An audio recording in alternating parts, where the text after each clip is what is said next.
আসসালামু আলাইকুম প্রিয় বন্ধুরা, আজকে খুবই চমকপ্রদ একটা বিষয় নিয়ে আলাপ করছি।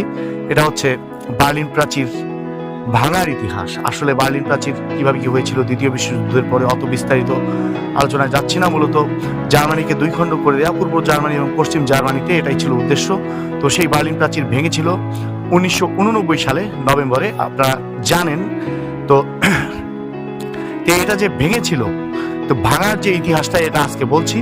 এটা খুবই চমকপ্রদ এবং গোয়েন্দাগিরির একটা কাহিনী। সেটা হচ্ছে কেজিবি, রাশিয়ার কেজিবি এটা ভাঙে। তো কেজিবি যে এটা ভাঙে, এই ভাঙার ইতিহাসটা খুবই দুর্ধর্ষ, এবং এটা আসলে পৃথিবীর ইতিহাসে আমার মনে হয় এর চেয়ে দুর্ধর্ষ এবং এর চেয়ে সাকসেসফুল কোনো মানে গোয়েন্দাগিরি হয়েছে কিনা আমার জানা নেই।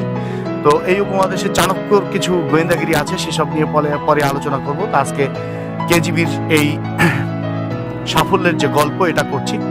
তো সাফল্যের গল্পই বলবো, কারণ একটা ভূখণ্ডকে দুই খণ্ড করে দেওয়া একই এলাকায়, সেটা হচ্ছে পূর্ব জার্মানি পশ্চিম জার্মানি, এক দেশকে দুই খণ্ড করে দেওয়ার যে সেই মর্মান্তিক ইতিহাস, সেটাকে আসলে ঘুচিয়ে দিয়েছিল এই বার্লিন প্রাচীর ভাঙার মাধ্যমে।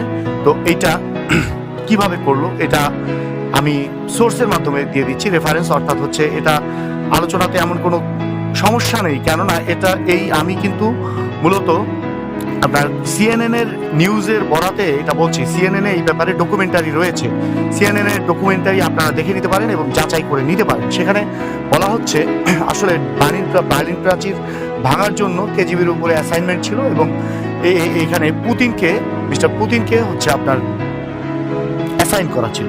পুতিনকে জার্মানি পাঠানো হয়েছিল 80-র দশকের শুরুতেই খুব সম্ভবত। এখন তো এটা যে ভাঙার ইতিহাসটা কিভাবে ভাঙল, এই ইতিহাসটা খুবই মানে হৃদয়স্পর্শী।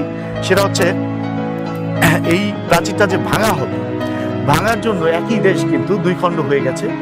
এই প্রাচীরের দুই প্রান্তে কাছাকাছি যারা মানুষ ছিল, এদের সবাইকে এনলিস্ট করা হয়েছিল, এবং এনলিস্ট করার পরে এর আশপাশ অঞ্চলে কারা আসলে এই বার্লিন প্রাচীর ভেঙে আবার দুই জার্মানিকে এক করে দিতে চায়, তাদেরকে এনলিস্ট করা হয়েছিল।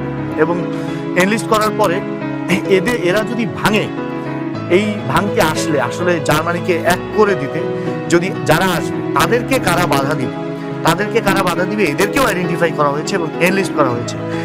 এরপরে যারা বাধা দিতে আসবে, তাদেরকে কারা বাধা দিবে, সেই দলও সেই বাহিনীও ঠিক করে ফেলা হয়েছে সম্পূর্ণ গোপনে। এতটা মানে চৌকস একটা আসলে কাহিনী, যেটা শুনলে অবাক হবেন। এবং আমি আবারও বলছি, এটা সিএনএন এর বলাতেই বলছি, সিএনএন এই ব্যাপারে ডকুমেন্টারি আছে, পুতিন কিভাবে এটা করেছেন। তো সিএনএন হয়তো পজিটিভ নিউজ করেনি, তারপরে আপনারা সিএনএন এর ডকুমেন্টারিটা দেখে নিতে পারেন। তো এই সব ধরনের এনলিস্ট করার পরে এটা যখন ভাঙা হবে, সেই বিশেষ দিনে জার্মানির সম্ভবত পূর্ব জার্মানির এক নেতা, যেই নেতা আসলে খুব বড় মাপের নেতা, এবং সে আসলে দুই জার্মানি এক হয়ে যাক, এই বিষয়ে তার ভেতরে আসলে এরকম চাহিদা ছিল বা এরকম ইচ্ছা ছিল, এটা বুঝতে পেরে তো ওই বিশেষ দিনে তিনি যখন বার্লিন প্রাচীরের কাছে বক্তব্য দিতে যাবেন, তো বক্তব্য দিতে গেলে তখন তার সেই যেই স্ক্রিপ্ট দেখে তিনি আসলে বক্তব্য দিবেন, সেই স্ক্রিপ্টটা চেঞ্জ করে দেওয়া হয়েছিল। সেই বক্তব্য দিতে শুরু করতে একসময় তিনি আসলে সেই বার্লিন প্রাচীর ভাঙা সম্পর্কিত বিষয়গুলোর দিকেই চলে আসে, এবং দুই জার্মানি এক করে দেওয়ার বিষয়েই বক্তব্যগুলো চলে আসে। এবং তিনিও নিজেকে আটকে রাখতে পারেননি, তিনি ঠিক বার্লিন প্রাচীর ভাঙার ঘোষণা দিয়ে দিয়েছেন আবেগ ধরে রাখতে না পেরে। ঠিক যখন এই লেখাগুলো তার সামনে আসছিল, পড়তে এমনই আবেগে আপ্লুত হয়ে দুই জার্মানি এক করার জন্য তিনি বার্লিন প্রাচীর ভাঙার সে নির্দেশ দিয়ে দিলেন, এবং বার্লিন প্রাচীরটা ভেঙে গেল, বালির বাঁধের মতো ভেঙে গেল বার্লিন প্রাচীর। এটা আসলে আনন্দের ইতিহাস, কারণ একটা জাতিকে এক করে দেয়া, এটা অবশ্যই সুখকর বিষয়। তো ভালো থাকবেন, আমার জন্য দোয়া করবেন। এই ভিডিওটুকু দেখার জন্য অসংখ্য ধন্যবাদ।